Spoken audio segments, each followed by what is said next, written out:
Oke teman-teman, ketemu lagi dengan Kavia di sini. Pada topik hari ini, kakak coba bahas tentang topik suhu dan termometer, karena banyak banget pasti dari teman-teman suka kadang kebingungan untuk konversi suhu ya, khususnya pada saat perhitungan. Dan itu ya pastinya bikin ribet lah ya, atau bikin bingung lah ya gitu kan ya. Nah, jadi sebelum kita masuk ke sana, alangkah lebih baik kita tahu dulu apa itu suhu, apa itu termometer, gunanya buat apa di kehidupan sehari-hari itu tuh, kehidupan sehari-hari itu kayak gimana gitu kan ya. Kenapa? Tujuannya agar memudahkan nanti pada saat kita mau mengkonversi gitu. Jadi karena hitung-hitungannya jadi lebih easy gitu. Jadi saat teman-teman ketemu soal-soal teori gitu kan ya, nah itu bisa lebih gampang kayak gitu ya. Oke, kita next aja.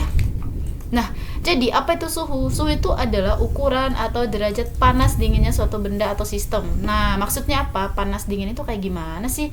Jadi gini teman-teman, kalau misalkan nih teman-teman masuk ke suatu ruangan ber-AC. Nah, itu pada saat teman-teman masuk itu suhunya masih di angka 16 derajat Celcius.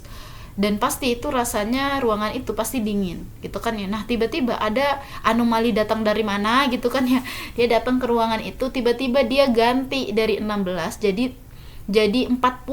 Nah, itu kan 40 itu jadinya suhu ruangan itu pasti bakal panas gitu kan ya. Nah, itulah yang disebut dengan suhu gitu ya. Jadi derajat panas dinginnya di suatu ruangan tersebut, nah itu disebut dengan suhu. Oke ya, jadi kakak rasa ini harusnya bisa dipahami dan sudah kakak beri contoh juga di kehidupan sehari-hari gitu kan ya. Nah, semoga bisa dipahami. Oke, kita next. Nah, jadi yang perlu kita tahu itu bahwa suhu itu pada suatu benda itu dikatakan suhu tinggi dan suhu rendah itu ada tipenya teman-teman. Yang pertama itu pasti kalau dia suhunya tinggi itu energi kinetik molekulnya itu tinggi banget, atau biasa kita sebut dengan gerakan dari molekulnya itu cepat banget gitu. Kenapa? Karena suhunya tinggi gitu kan ya. Suhunya tinggi. Nah, beda kalau suhunya rendah ya pasti dia gerakan itu lambat. Nah, contoh yang biasanya kadang guru-guru itu suka bilang, kamu nih kayak cacing kepanasan ya gitu kan ya. Nah, jadi cacing itu kalau kena panas itu pasti geraknya cepet banget ya kan, dia berusaha untuk pergi ke tempat yang lebih adem gitu kan ya. Nah, jadi seperti itu. Jadi kalau dia benda tersebut kena panas itu energi gerakannya itu cepet banget. Nah, sama seperti kalau dia tuh nggak kena panas, cacingnya kalau nggak kena panas ya geraknya lambat seperti itu kan ya, seperti itu. Nah, janganlah ke cacing gitu, manusia aja biasanya gitu ya. Kadang pasti kalian pernah ketemu sama teman-teman atau mungkin diri kalian juga gitu kan ya, pas pada saat jalan di bawah terik matahari yang jam 12 siang, buset mau cepet-cepet kabur rasanya kan ya, cepet-cepet lari. Ada juga yang kayak nggak kuat gitu saking panasnya gitu, pasti gerakan jalannya itu lebih cepat daripada kita jalannya di bawah pohon gitu kan ya. Nah, itu berbeda sekali. Oke, itu dia ya contohnya agar lebih simpel. Nah, kemudian apa sih sebenarnya yang nyebabin suhu itu bisa berubah-ubah? Jadi perubahan suhu itu disebabkan oleh ini, sifat termometriknya. Nah, sifat termometrik itu apa? Sifat yang seperti apa gitu kan ya. Nah, coba kita cek di next slide. Nah, ini dia. Jadi sifat-sifat termometrik itu ada 5 teman-teman. Jadi yang pertama itu adalah perubahan wujud. Nah, apa sih perubahan wujud yang dimaksudnya kayak gimana gitu kan ya. Jadi contoh perubahan wujud itu adalah seperti kayak teman-teman mau buat es batu. Jadi yang awalnya cair jadi beku. Nah, itu perubahan wujud gitu kan ya. Dan perubahan-perubahan wujud yang lainnya. Yang kedua ada perubahan tekanan. Nah, perubahan tekanan ini contohnya teman-teman punya sepeda teman-teman itu taruhnya di bawah terik matahari. Nah, tiba-tiba pada saat teman-teman mau balik, oh kok ban sepeda saya jadi kempes gitu kan ya. Nah, itu biasanya karena tekanan di dalam ban sepeda teman-teman itu tinggi sekali.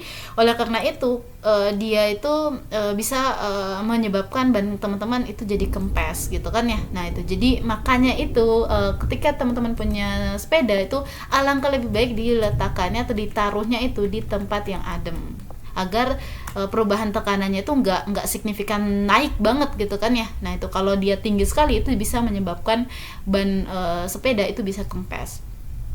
Kemudian yang ketiga ada perubahan ukuran. Nah, perubahan ukuran ini kalau teman-teman buka ya atau nonton video kereta api gitu misalkan ya. Nah, itu ada ukuran-ukuran tertentu yang berubah. Apa sih ukuran yang dimaksud? Apakah gerbong keretanya atau apanya? Rel keretanya ya, teman-teman ya, rel kereta. Jadi rel kereta yang perubahannya itu berubah, perubahan ukurannya agak sedikit berbeda gitu kan ya ketika kereta tersebut jalan seperti itu. Nah, atau secara sederhananya kayak misalkan teman-teman ini deh apa ya, perubahan ukuran juga contohnya kayak ini bakar lilin gitu kan ya. Nah, itu kan lilinnya yang awalnya dia tinggi tiba-tiba kan dia jadi turun gitu kan ya, jadi lebih mendatar, lebih rendah hingga berbentuk apa namanya kayak jalanan jalanan yang jelek gitu kan ya, kalau apa karena lelehan udah ke bawah semua gitu ya, contohnya itu. Nah, itu perubahan ukuran. Terus juga kalau perubahan warna. Nah, perubahan warna ini akibat peristiwa radiasi. Yang dimaksud ini adalah ketika teman-teman punya baju baru teman-teman itu warnanya misalkan merah. Nah, ketika teman-teman udah pakai sehari nih, besoknya mungkin hari itu juga dicuci oleh bunda-bunda teman-teman gitu ya, mama-mama tercinta gitu. Dicuci, pas dicuci itu diletakkan di bawah sinar matahari pas. Nah, tiba-tiba besok pas mau teman-teman pakai, kok warnanya jadi berubah ya? Apakah ini disebabkan oleh apa gitu kan ya? Nah, pasti teman-teman bertanya-tanya. Nah, itulah adanya perubahan warna itu disebabkan atas peristiwa radiasi. Itu bisa menyebabkan warna atau bahasanya itu adalah pemudaran ya, pemudaran warna itu contohnya. Terus juga ada perubahan daya hantar listrik yang kelima. Nah, daya hantar listrik ini dimaksud apa? Kok bisa ya sifat termometrik bisa berkaitan sama kelistrikan gitu? Ya bisa. Contohnya tuh kayak kalau teman-teman lihat biasanya di jalanan, kalau di jalanan itu biasanya dia masang panel surya ya, jadi tenaga matahari dipakai untuk menyalakan listrik menyalakan lampu-lampu di jalanan. Nah, itu bisa seperti itu. Nah, itu contohnya ya. Oke. Jadi sifat-sifat termometrik itu ada 5. Yang pertama ada perubahan wujud, yang kedua perubahan tekanan, ketiga perubahan ukuran, 4 perubahan warna, dan yang terakhir itu adalah perubahan daya hantar listrik. Jika teman-teman masih bingung terkait sifat-sifat termometrik atau mungkin teman-teman ingin memperdalam sifat-sifat termometrik, boleh banget di chat di kolom komentar agar kakak bisa memperjelas itu lagi. Oke, kita next. Nah, jadi apa itu sebenarnya termometer dan gunanya buat apa? Dia tuh didasarkan oleh apa? Jadi termometer itu adalah dia tuh gunanya untuk mengukur suhu. Jadi suhu itu mengukur suhunya dalam bentuk kayak gimana? Nanti ada angka-angka yang bisa kita lihat gitu ya. Jadi kalau teman-teman lihat ngecek suhu badan itu langsung muncul misalkan jadi 35 derajat atau 40 derajat, itu langsung terlihat di alatnya. Nah, pasti teman-teman mikir juga atau ada juga yang bilang kak tapi saya kalau lagi demam biasanya emak saya aja sih yang megang kepala saya gitu. Oh, kalau saya demam emak saya bilang demam, kalau nggak demam ya enggak gitu ya. Itu cuman sinyal pertama sih sebenarnya, tapi tidak presisi ya teman-teman ya. Jadi lebih baik itu pakai termometer. Kalau termometer itu bisa lebih pasti itu angkanya gitu kan ya, karena dia bisa ngecek seaktual itu. Nah, dia tuh dibuatnya didasarkan oleh apa? Didasarkan oleh 5 sifat termometrik sebelumnya yang sudah kakak jelasin tersebut, gitu kan ya. Jadi sifat-sifat inilah, sifat-sifat yang sebelumnya ini itu adalah bentuk dari pembuatan termometrik ya, dasarnya kurang lebih seperti itu. Oke. Setelah kita tahu itu apa itu termometer, berarti kita harus tahu dong jenis-jenis termometer itu ada apa aja gitu. Nah, jenis termometer itu ada banyak ya teman-teman. Yang pertama ada raksa. Nah, ini biasanya dipakai di di dunia laboratorium juga ya. Kemudian ada hambatan listrik ya. Kalau hambatan listrik tahu lah ya teman-teman, berarti kelistrikan gitu. Ada gas, ada bimetal, ada optik, ada termokopel kayak gitu. Oke, ini dia macam-macam, sebenarnya banyak juga ya. Nanti teman-teman bisa coba searching atau dicari ya secara sendiri. Namun yang kakak tampilin ini yang sering sekali muncul di soal-soal. Oke, next. Nah, nah inilah yang mungkin teman-teman pasti nunggu-nunggu. Aduh, saya itu nunggu-nunggu yang skalanya nih kak gitu ya. Jadi skala termometer itu ada 4 ya teman-teman. Ada Celsius yang Celsius, kemudian ada Reaumur, Fahrenheit, kemudian Kelvin. Nah, apa sih TB-TA ini? Apakah TB tuberkulosis atau apa gitu? Bukan ya teman-teman, TB itu bukan jenis penyakit, bukan ya.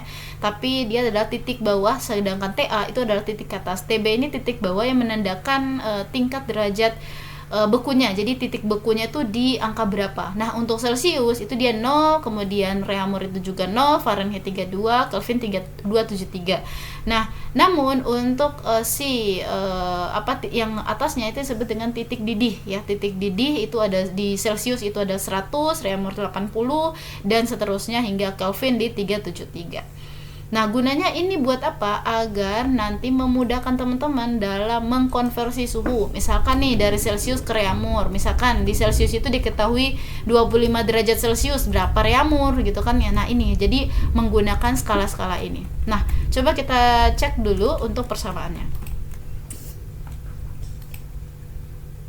Nah, ini adalah konversi skala untuk memudahkan teman-teman. Jadi dari yang kakak sebutin tadi, ini hanya seperti ini aja, konversi skala yang kita pakai untuk menghitung suhu yang diinginkan gitu ya, ataupun termometer yang kita inginkan gitu. Ada yang pertama ini dan yang kedua. Nah, ini pasti masuk di soal ya teman-teman ya. Jadi ini sudah kakak buatkan yang lebih simpelnya. Jadi teman-teman tinggal menggunakan aja sesuai yang ditanya di soal. Jadi kalau misalkan di soal tersebut yang diketahui hanya C dan R, maka teman-teman tidak perlu melihat yang F sama K. Jadi cukup C sama R-nya aja. Gitu ya. C sama R-nya aja. Oke? Nah, agar lebih jelas kita coba cek ke soal aja deh biar teman-teman bisa lebih paham. Nah, sebelum ke soal mungkin kakak jelasin dulu kok bisa ya ada 5495 ini dari mana, kok tiba-tiba nongol di situ gitu kan ya. Jadi teman-teman, itu kenapa bisa ada 4945 gitu ya, 5495 itu alasannya ini. Karena tadi sudah kakak jelasin bahwa Celsius, Reaumur, Fahrenheit dan Kelvin itu tuh ada titik didih sama titik bekunya. Ada 0 sampai 100 hingga 273 sampai 373. Nah, ini gunanya buat apa? Agar kita bisa nentuin skala dari konversi-konversinya seperti itu. Ya, bisa kita nentuin skala dari konversi-konversinya. Nah, maksudnya apa? Oke, maksudnya apa? Jadi gini, teman-teman. Jadi gini. Oke. Nah, ini kalau kita lihat 0 sampai 100 itu kan berarti 100 kurang 0 itu kan 100 kan ya. Nah, 0 sampai 80 kurang 0 itu kan 80. 212 kurang 32 berapa? Ayo, coba dihitung cepat. 1 2 3 180 lah gitu. Ini kan udah kelihatan ya. 180, kemudian di sini ada juga 100. Nah, berarti ada 180 sama 100. Nah, semua ini kita coba sederhanakan, kita bagi semuanya itu dengan 20. Kalau kita bagi dengan 20, maka 100 kita bagi 25, 80 kita bagi 24, 180 bagi 29, dan 100 bagi 25. Nah, angka 5495 ini adalah yang kita lihat di sebelumnya tadi ya, yang astagfirullahaladzim, kepencet. Tadi keberapa lagi? Sebentar.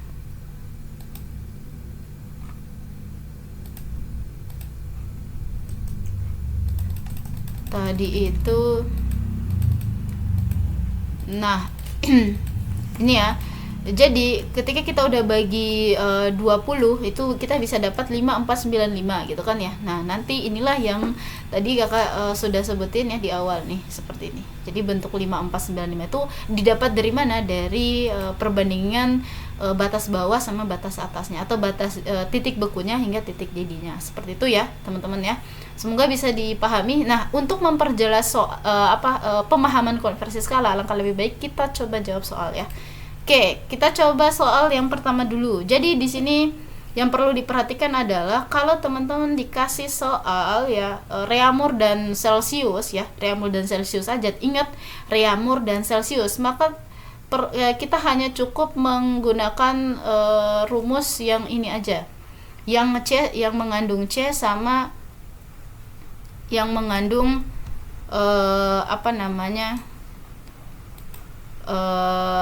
yang mengandung C sama mengandung R ya. Jadi kalau di sini R sama C, maka kita cukup menggunakan rumus yang C dan R, C per 5, R per 4 gitu aja ya. Jangan pilih yang lain-lain gitu. Oke, langsung aja kita coba jawab di sini. Maka di sini kita butuh C dan R aja. 20 R itu berapa derajat Celcius? Ini 20 derajat Reaumur berapa derajat Celcius? Tadi perbandingannya kan adalah C per 5 sama dengan R per berapa? Coba ayo, masih ingat nggak? Ayo, 1, 2, 3. Oke, benar ya. Kalau ada yang benar jawab 4, itu udah benar tuh. Berarti nyimak dia ya. Kalau yang masih salah nanti ditonton ulang lagi ya. Jadi C per 5, R per 4. Nah, C-nya ini yang ditanyakan ya kan, yang ditanyakan gitu. Maka kalau dia yang ditanyakan, maka kita cukup tulis kembali. Dan R-nya itu kan 20, kita tulislah si 20 di tempat R-nya. Ini 4. Dah, tinggal kita yang bisa dibagi langsung dibagi aja ya. Jadi C per 5 sama dengan 20 bagi 4 itu kan 5 kan ya. Maka kalau kita mau nyari C-nya, cukup kita kalikan aja 5 kali 5. Maka jawabannya adalah 25 derajat. Jadi nilai C-nya itu ini. Ya. Nah, coba kita cari yang ini lagi nih, yang kalau ditanyakan R-nya berapa. Nah, kalau ditanyakan R-nya berapa, maka teman-teman cukup menggunakan C dan R-nya aja ya. Jangan menggunakan K atau F gitu. Itu agak beda server gitu kan ya. Orang yang ditanyakan C yang ditanya R dan diketahui C, kok malah tiba-tiba nyari F gitu kan, nggak nyambung ya. Gitu, kecuali mungkin ada soal-soal tertentu gitu. Oke, kita langsung aja, berarti kita jawab C per 5 sama dengan R per 4. Karena yang ditanyakan R, maka R-nya yang kita buat diem gitu ya, standby. C-nya kita ganti 15 per 5 sama dengan R-nya tetap standby dibagi dengan 4. Maka jawabannya adalah 15 bagi 5 kan bisa dapat 3 kan ya. Itu R per 4. Nah, sehingga kita bisa dapat R-nya itu sama dengan 3 kali 4. 3 kali 4 berapa? 3 kali 4 12 derajat. Maka R-nya itu kita bisa dapat 120 lagi 12 derajat gitu kan ya. Nah, untuk soal-soal selanjutnya mungkin boleh banget nih teman-teman yang coba ya agar bisa lebih terbiasa. Atau mungkin jika teman-teman punya soal-soal tentang suhu atau konversi suhu, boleh banget di chat aja di kolom komentar. Nanti coba kakak bahas gitu kan ya di video selanjutnya. Mungkin sekian dulu, jangan lupa dicoba untuk soal-soal yang lainnya. Mungkin sekian dulu untuk video kali ini, semoga bermanfaat. Sampai jumpa di pembahasan selanjutnya. Bye bye.